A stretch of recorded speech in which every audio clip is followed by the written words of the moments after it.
Wanewe, Te Pewe Shite Ane Waha Epa Ane Nungi Ka Kikwe, Ken Walanisia Wains Waana Nila Myaamia Language. I'm very, very honored to be here today, and I want to especially thank Ine and the organizers for inviting me. I don't get to this part of the country very often. I seem to spend a lot of my time around the Great Lakes and east and north, and so it's always a pleasure to visit the Southwest. I also want to acknowledge and thank Dr. Kehedi's talk, because he actually did me a favor. He nicely framed a lot of the major questions around Indigenous education that affect us as language educators. Language has a community and cultural context, and although we may share our struggles to maintain our languages as part of our American experience, actually our cultural and community context can be quite different from community to community. And I think that's one of the reasons why there is no one shoe fits all. As Dr. Kehedi pointed out, it is absolutely essential that whatever effort gets created is born from and driven by the community members. We all have the capacity to know what our needs are. It doesn't mean that we're not going to make mistakes, that we're not going to struggle at it, but we are going to learn a lot from it. And so what I really hope to share with you today is some of what we're learning, and I say that as an ongoing process.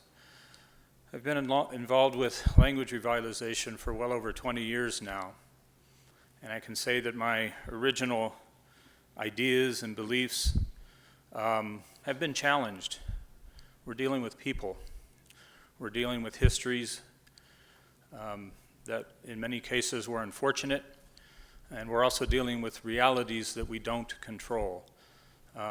But as nations, as peoples, as culturally distinct groups, we have a tremendous resource to draw from, and it is in fact our cultural heritage, and that we've learned to use to feed our language revitalization efforts.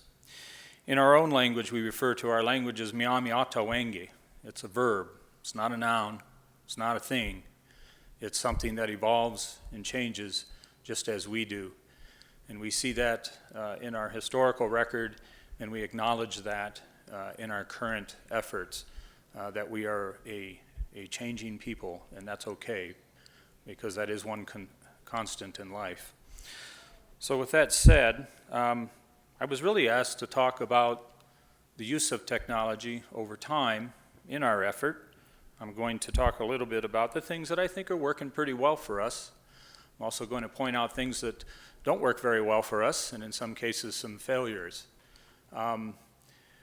We do have quite a bit of experience with technology because of our relationship with Miami University, and I'll touch on that a little bit later. But before I do that, I think it's important to give you some context about who we are as the Miami Tribe of Oklahoma, and to share just briefly a brief historical sketch, talk a little bit about the context of our effort as it is supported through Miami University, and then I'll look very specifically at some of the technologies that we're currently using.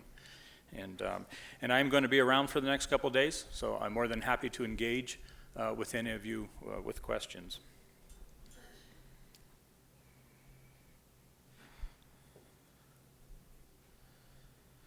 Our ancestral homeland is up around the Great Lakes region. This is a map that we created years ago, reestablishing the Myaamia names on many of the river systems, and also looking at the central aspects of where our village life existed 300 years ago. For those of you that may not recognize this, this is now the state of Illinois. The middle part here is now the state of Indiana, and this here is the western portion of the state of Ohio. We don't think so much in terms of boundaries, in terms of space, because this is a shared landscape. There were many, many other tribes that shared this landscape with us, but this was a place we knew well. We had a strong historical and ecological connection to this place. So we think more in terms of centrality. And along the Wabash River here, which is derived from our language Wapashike, you find our historic village sites stretching from what is now Fort Wayne, Indiana, to Lafayette, Indiana. This drains all the way into the Ohio, into the Mississippi, and then down to the Gulf. It was a huge trade network. Very, very active trade goods were passed through there for many, many years. Little dot over here is where Miami University is. It's in our homeland. It's the reason why we have a relationship with this university, and they do bear our name. Oh, and this is Lake Michigan, Gitchigami. Through a series of treaties, our ancestors signed 13 of them, beginning in the late 1700s. We eventually would sign the 1840 treaty calling for our forced relocation. Our ancestors had no desire to leave, and they were not preparing to leave. They signed, by this period of time, they were signing treaties realizing that the content of those treaties were probably not worth the paper they were written on. But they were forced into these situations. And by 1846, the government sent an army out and forced a relocation. But during the period leading up to that, there were several families that managed to become exempt from that removal. So in 1846, beginning in October, what is now Peru, Indiana, they loaded many of our ancestors onto canal boats because the canal system was operating at that time. They took the canal system up to Fort Wayne, Indiana, where they loaded more boats, and then they began the long journey down the canal system to the Ohio River. Once they got to the Ohio River, they were loaded onto steamships, and they took the steamships all the way over to the unorganized territory. The states had not been established there, and they arrived in Kansas City in November. So they were arriving out on the plains in a place that was not customary to us, just as winter was setting on. They walked the last 50 miles to what was our reservation, supposed to be a 500,000 acre reservation, but which wound up to be 300,000 after survey. We weren't there very long. By the 1870s, a second relocation was called for, and again, individuals were moved down to what was then Indian Territory, which became the state of Oklahoma. And so today, the nation resides in the northeast corner of Oklahoma. It's worth pointing out that in the second removal, again, people were left behind. And they were left behind because at the time, the government was offering citizenship to individuals. They said, if you took American citizenship, then you wouldn't have to go on the removal. So some families chose to do that and remained back in Kansas. That history explains why we have the population centers that we currently work with today. So we have northeast Oklahoma, down near Miami, Oklahoma, up around just south of Kansas City, and then also back in the homeland around Huntington and Fort Wayne. Those are the population centers of Myaamia people. I say that also acknowledging that we have citizens who live in every state in the United States. So we're a very, very dispersed group. This is what northeast Oklahoma looks like today in terms of jurisdictional areas. We don't really have reservations as they're defined like in the West. And up in the northeast corner, you'll see several small groups, about 8 or 9. Many of those groups, we have strong historical ties back to the pre-removal time, especially groups like the Peoria, the Eastern Shawnee, the Ottawa. Yeah, that's mostly what we have strong kinship ties with.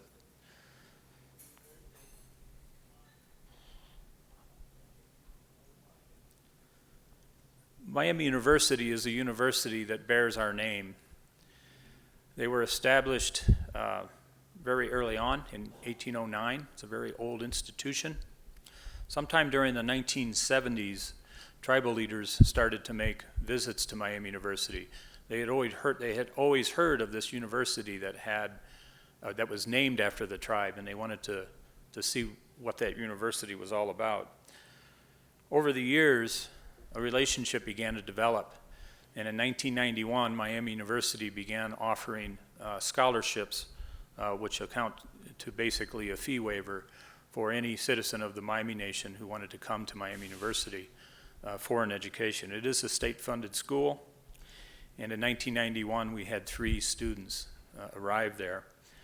Over the years, that relationship would continue to grow. Eventually, both the tribe and the university would develop liaison positions so that they could continue to build upon and strengthen the university.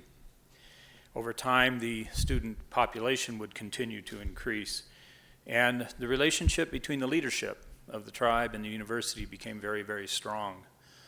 One of our former tribal leaders, our tribal chiefs, has welcomed in and invited in 3 different university presidents over time, welcoming them to our homeland.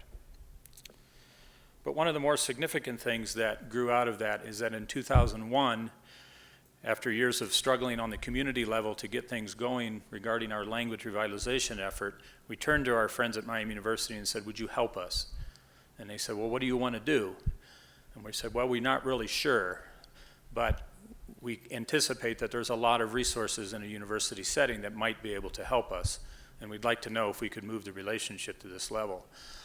So leadership on both sides crafted what was really just a 1.5-page outline of what they wanted to accomplish. The university agreed to fund a position for 3 years as kind of an exploratory effort, and it was out of that effort that the Myaamia project was born. I was asked to come to Miami University in 2001 to be the founding director of that project. My background is in languages, and my degree is in linguistics, but my experience is language in the home, because the last of our speakers passed at a time that I was born, and I wanted my kids to have what I didn't have available to me. So it was in 1988 that language reconstruction began through the vast amount of language documentation that we have, and it was in 1991 that I began, even on a very rudimentary level, to attempt to not only learn the language myself, but to begin to share that with my children as they were being born. My wife and I chose to homeschool our kids, not for the purpose of religion, but for the purpose of helping our youth connect with their language and cultural heritage. And so that was the beginnings of our efforts. There was no community effort at this time. There was no support mechanisms in place to even support community-wide language revitalization. And unfortunately, 20-some years ago, the term extinct was more heavily used than it is now. And so many of our own tribal members believed their language was extinct, even though they had a vast language documentation to draw from. Today, the situation is very different, as you'll see, and our language is not extinct. And languages don't necessarily go extinct because the last speaker passes. It's not that I don't believe there is such a thing as an extinct language. I do.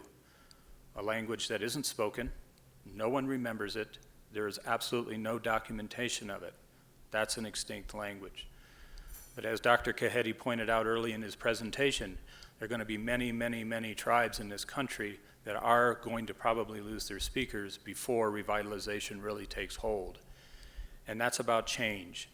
And it's a reality for a lot of us. But I feel strongly from our own experiences that there's a lot that can be done. And so part of that I'm going to share with you. I don't have a lot of time to go into the inner workings of what is now the Myaamia Center. We became the Myaamia Center in 2013.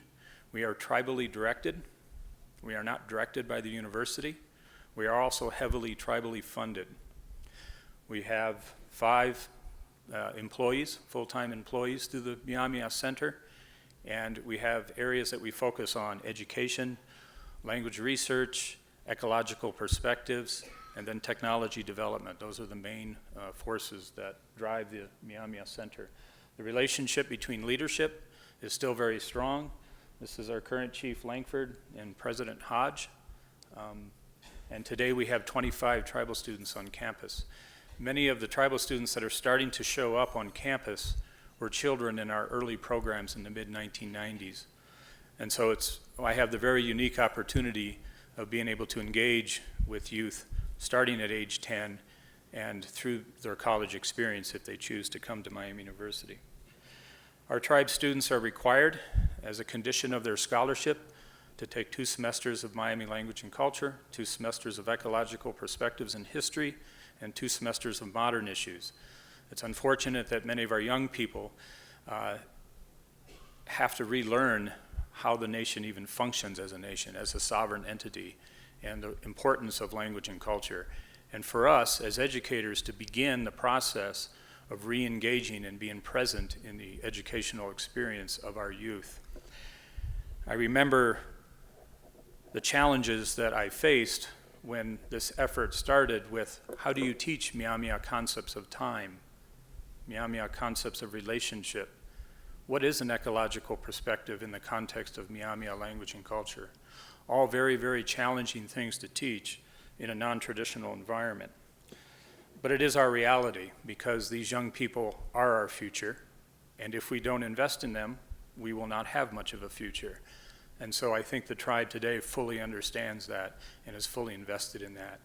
That becomes the basis for what is our educational movement, and language is central to that.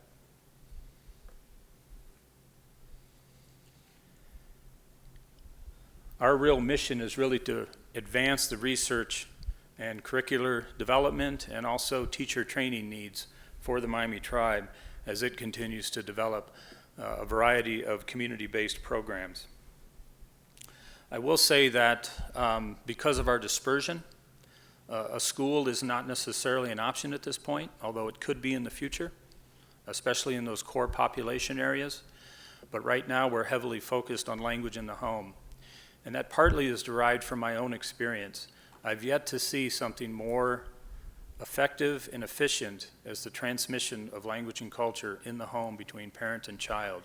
What's lacking for us is the reinforcement of that from the community, and that for us has to be built.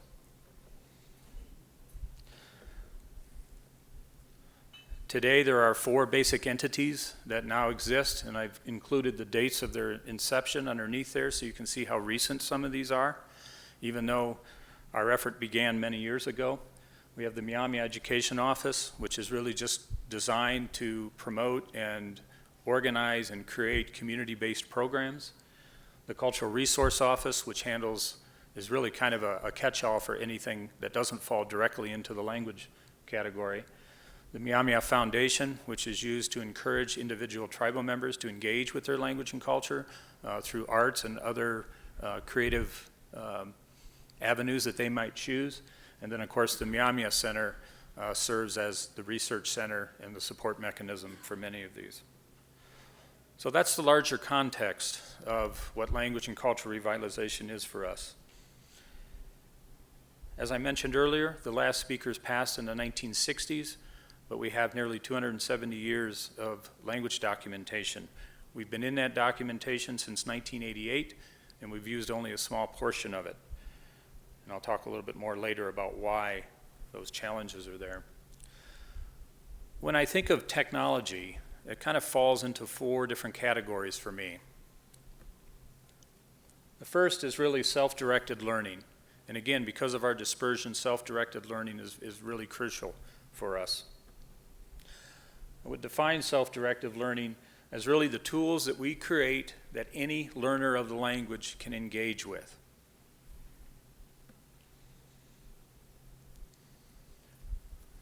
We also have program teaching tools. These are tools that are designed to fill a curricular need.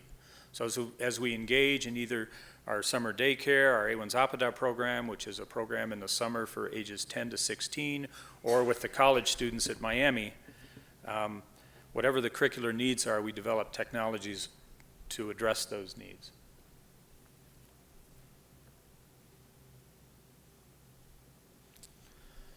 Social media continues to grow. I think I've noticed in the last 5 years a huge increase in the use of social media by language learners.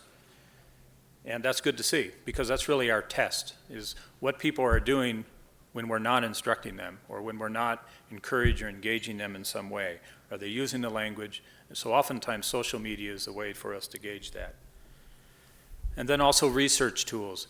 the process of reconstruction, especially when a language has laid dormant for 40 years and hasn't developed the vocabulary for new things, the process becomes very, very long, very daunting. And so there's a huge research component for us, at least for the language.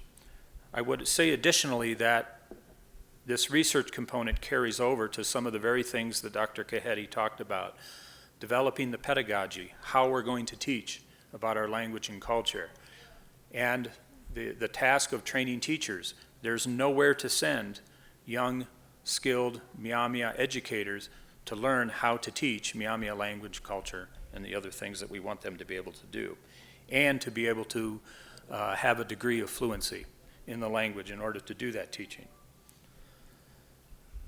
So research tools are very important there. So when I think of the user of technology, I'm not just thinking of the language learner, I'm thinking also as us as tribal educators and tribal researchers. We also have technology needs, and we influence what gets developed. I thought I'd start with what might be considered a failure. Although there really aren't failures, you learn from every experience, right? And that continues to build upon your repertoire. LiveScribe several years ago had developed what was called a smart pen. And the smart pen was a piece of technology that basically read a dot sequence, a very light, you could barely see it with the naked eye, but a dot sequence, and they could associate that with a sound file, which would then draw up particular audio. And we saw that this really had potential, especially for some books and publications. One area in particular, we've long struggled with creating children's books because they're very time laborious. By the time you go through the editing, you do it through the translation process, you find an artist, you find the resources to pay people, all of those sorts of things. It was very daunting. So we thought, why can't we take select publications that are already out there, create some stickers to put on there, and just let the LiveScribe read essentially what is the text. And so I'm going to give a example. This is a little sample video that shows how it works. Lenazwa.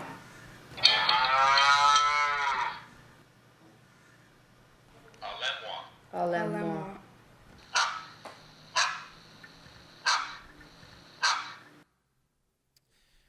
We really thought that that had some promising possibilities for us, but unfortunately LiveScribe discontinued free software development. And we needed that to advance the tool. And even the individuals that we were directly working with through LiveScribe wound up being laid off. And so all communication stopped. And it was our first real lesson in proprietary software, that you do have to be careful when you start to invest in certain kinds of software. Is it even going to be around? Is the makers of that software going to continue to provide support for whatever, in our case, what we wanted to do with that software? So that was pretty challenging.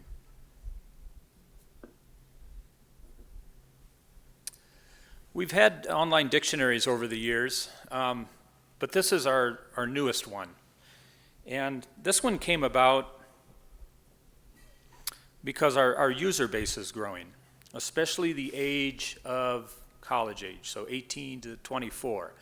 That age group is really expanding for us right now. We're still understanding why that is. But we turned, because of our relationship with that particular age group, we turned to them and we said, what do you want to see in an online dictionary? And they said, when I'm walking down the street or I'm hanging out with my friends or doing whatever I want to do, if I want to say something in my language, I need to search it, find it, and have audio right now. I don't want a whole bunch of linguistic jargon. I don't want morpheme breaks. I don't want stems. I don't want any of that. I want to know how to say what I want to say. And I think that that's a very typical response for a learner. They're in a moment, they're with their friends, they're trying to use the language. Can they access something immediately to give them their answer? So our new dictionary is very, very simple like that. And I wish I had the ability to hook up my phone and show, but I tried to incorporate some screenshots. So basically, this has an app associated with it. And the website, which I can show you,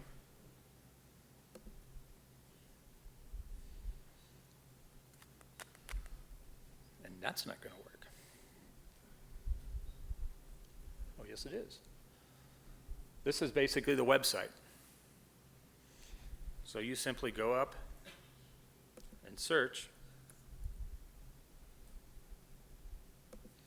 something simple, and here's all the hits that you get.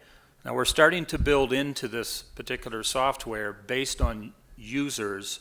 In other words, what will come up first will be what people most commonly click on. So Google does this. When we do Google searches, the things that pull up are the most common. But it's very simple. Allez-moi.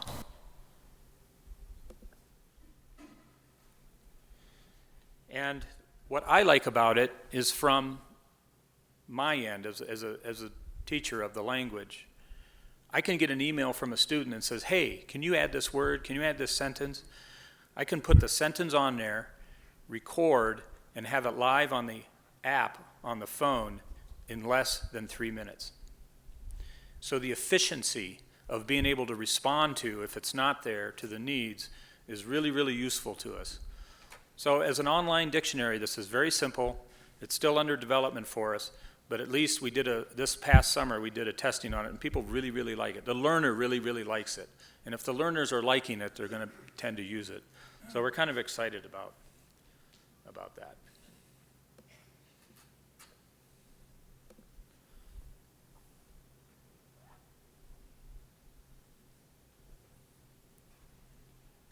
All right, we're having luck today. Memorize. Memorize is actually already out there. It's very highly used for a lot of larger languages. And it's not something we developed, but it's just something we made use of. This is a self-directed learning tool, at least defined by our definition, because people actually use it. And so although you can hop on there and find German and various other world languages, you can now find Myaamia on there. I did not develop this, my son did, who's here in the audience, and I know he can explain it better than I do. I don't use it as much as I should, but again, that college-aged level uses it quite a bit.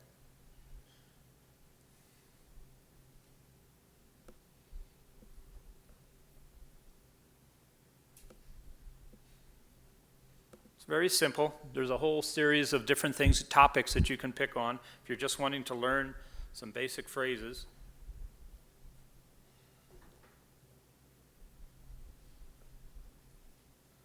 And what this basically does is quizzes you. So you go through a lesson and you listen and you try to, it's based on the idea of listening first, and then it goes through and quizzes you, and as you get things wrong, it keeps pulling them back up until you get them.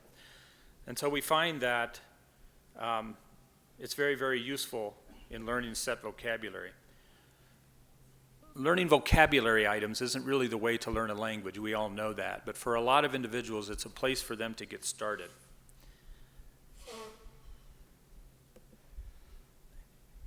And you can see by the leaderboard on the side that we get quite a lot of usage from individuals who are engaged with this. For some reason, this works. It wasn't my idea. It was my son Jared's idea. He built it, he started advertising it among the tribe students at Miami, and they started using it. So again, I think it's a good example of a tool that's already out there. You don't have to build it. It's free, and you can make use of it.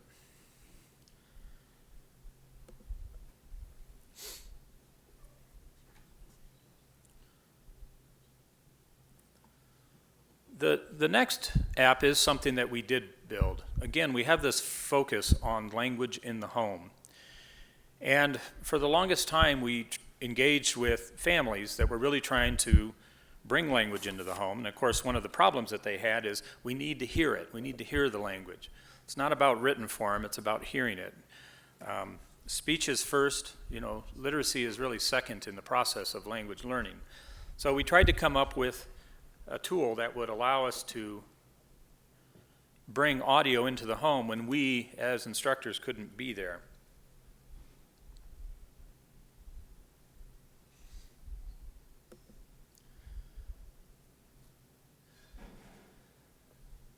Now this works on QR codes. And the idea is that the home is organized into different rooms. There's different basic activities that go on in that room. And we created a set of QR codes that could be taped around the house. One of the things we did early on when we started our own effort is we made the house the classroom. We had language taped everywhere, constant reminders. And that works, and that still works to a large degree for families today. So we wanted to build upon that by simply having an iPhone app, because to be honest with you, most have an Android or an iPhone, and to be able to use that if they needed to actually hear the audio. So this is a short example of that.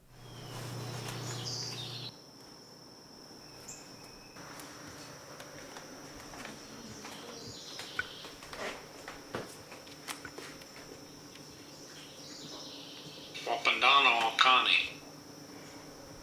Wapandano Kani.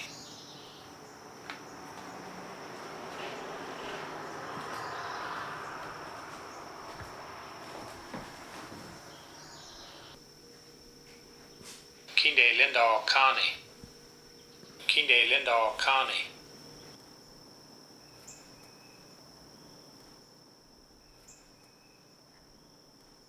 So those are the different rooms, different vocabulary, and then there's example sentences. Achwandemi.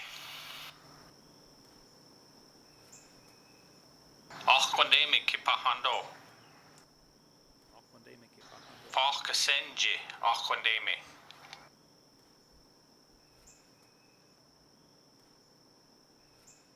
So when we first put this out, we weren't sure if it would get used. Again, we initially developed it, and it actually took a couple years to maybe even 3 years to really catch on, but we're realizing now that people are actually starting to use the thing.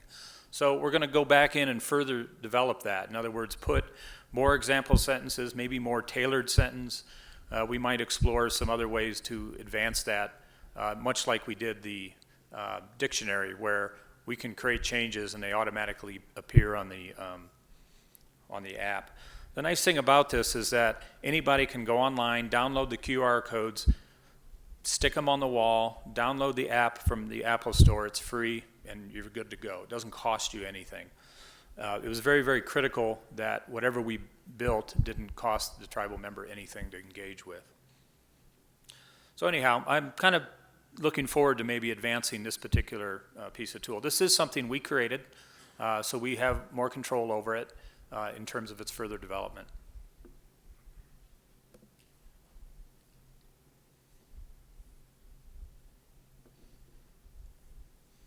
So if you go into the Apple Store and type in Nike, which means my home, you'll find that icon.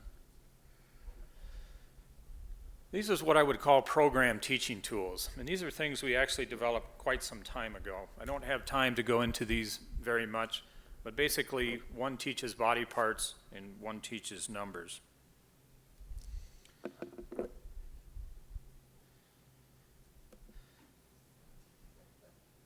This is based on the idea of the learning process being you observe, you try, and then you get tested. In our particular language, the Myaamia language, it's an Algonquin-based language. There's about 25 different languages in that family. Our person markers are all the same in that language family, but especially in the case of body parts and a lot of nouns, they're dependent, so you have to have person marking on the noun. The noun doesn't stand alone. So for instance, one doesn't really just say hand or head. They say my head, your head, his or her head. So there's a process first of going through and learning the person marking, and that's done primarily with a video. Nindepikani, Kindepikani, Andepikani, Nindelia, Kitelia, Ateliale. So the only real goal there is to simply get the person marking down. Then once the person marking is down, then you can pick something like just general body parts. Nindepikani. Nihkwekani. Nipalewe. Nemutaye. Nihchiwa. Nenapakaya. Neneke. Nechkane. Nechkate. So you kind of get the idea. Then step 2 and step 3 go through the process of trying and then being testing.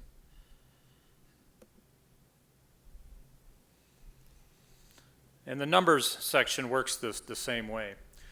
The reason I call these program teaching tools is when we first developed these and put these out, you would think that these could be self-directed learning tools, right? Fall into the first category. The reality is nobody used them. They simply didn't get used unless we made them part of a curriculum. In other words, when we're actually teaching, we say, okay, learn body parts. Learn to count from 1 to 10. That's your assignment. Know it by next week. That's where these tools come in handy. So that's how I differentiate between program teaching tools and self-directed tools. Self-directed tools are ones that actually get used by a self-directed learner, and these tend not to get used. And I've already touched on this, social media. We are seeing more and more on Facebook, on Twitter, Snapchat. For me, it's kind of fun to see my children's generation having fun with the language, enjoying using the language, and bringing it into their social media. So that's really exciting to see. And my final category are research tools. And I've already touched on this. We don't have speakers to turn to. And so it is, in fact, the documentation. But we've been in that documentation since 1988, and we've really, really struggled over maintaining the data, doing the linguistic analysis that needs to be done as part of the Reconstruction process, and just simply managing the amount of information that is in 270 years of linguistic documentation. So how do you get from what is a document over to an actual language learning tool? There was a step in there that needed to be filled, and there wasn't anything available, and we had to really look at that. I did want to share some of the documents.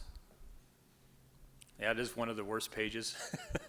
That actually has been transcribed and translated, if you can believe that.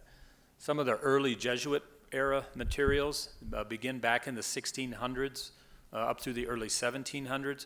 This is at a period of time when our ancestors were still very open in sharing. And so these Jesuits would move into these villages. They would themselves become fluent in the language. Of course, they had an agenda, and that was to Christianize the community. But in the course of living there, they observed daily life. And so there's just a lot of daily life information in these older documents. The problem is we've never had a mechanism for really transcribing and translating them and organizing that data. So only now in the last few years have we been able to begin that work. Some of them are a little cleaner.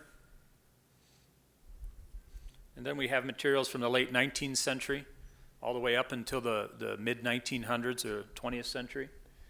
And some of these are a little bit better because they're actually produced by people that are trained in linguistics, so they're able to hear things that the untrained ear doesn't necessarily know what to listen to. So out of that vast array of materials, the question is, what can we do with that? Well, about 3 years ago, we applied for a National Endowment of the Humanities grant to create a tool, a research tool, that would allow us to house all of the known Miami, Illinois archives. And that is what created what we call today MIDA. So MIDA is still very new for us. We're actually, as I'm speaking here today, we're doing some refinements on the back end of this, trying to smooth out some of the entry process. But I did want to give you an example of what this tool does. For those, and there are more communities that are starting to work with documentation, and as someone who's been involved with the Breath of Life workshop, I don't know, is there any Breath of Life folks here? Couple? Good. More and more communities are beginning to engage with their archival materials. So one of the challenges is going to be how do you process and make the information available?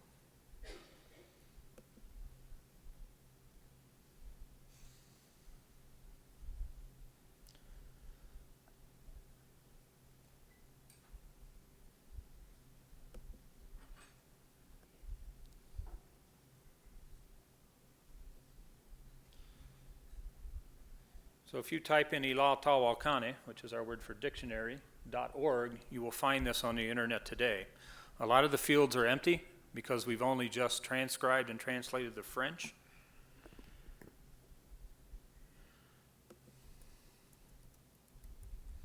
But an example of how this would work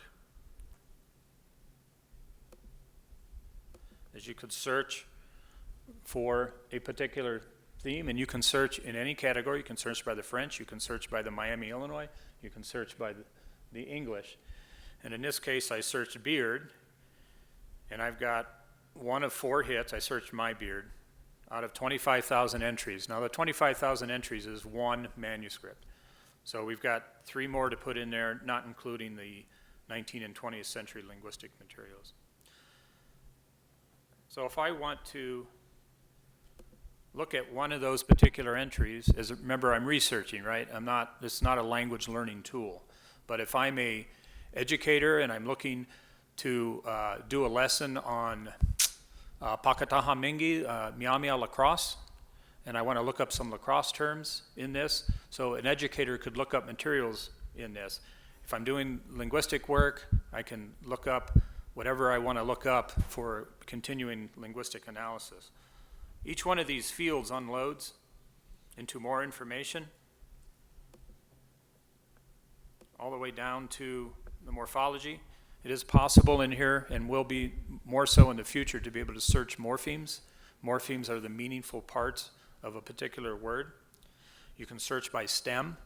So essentially what we can do is, if we find a particular morpheme, so mis means body hair, I can search mis and I can find in our digital archive every word that has that morpheme in it. What that does is it allows us to find all the given resources instantly. But when you're working with extant materials without speakers, it's a learning process. So we always have to be able to get back to the original page. And what is really powerful about this is, on any given entry,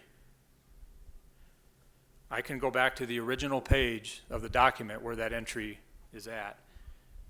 And I happen to be on page 250, line 15, phrase 2. And I can zoom in on this.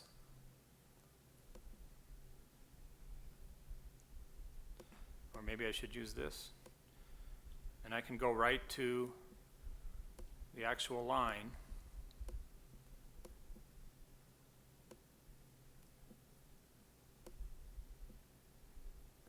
That entry exists on. Because maybe we got the vowel length wrong, or maybe pre-aspirated consonants, or some other unique sound that's unique to our language we didn't have right, and new information caused us to rethink that. That's part of the reconstruction process. And so being able to get back to the original document is really, really critical.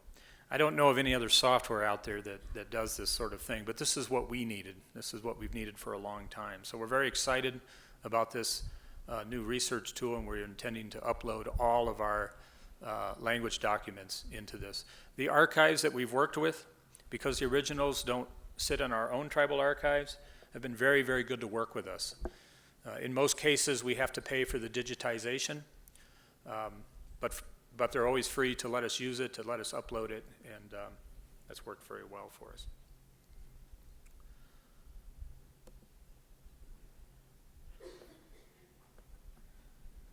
So in the end, there's the question of, is technology helpful? And at least our working answer to that is, it is. By itself, it's not going to save our language, but the thoughtful and strategic use of technology, both in terms of our research and our educational efforts, can be very, very beneficial to us. But we have to be thoughtful about it. And so I will end on that note. All right. I'll say Mishinewe. Thank you for staying with me.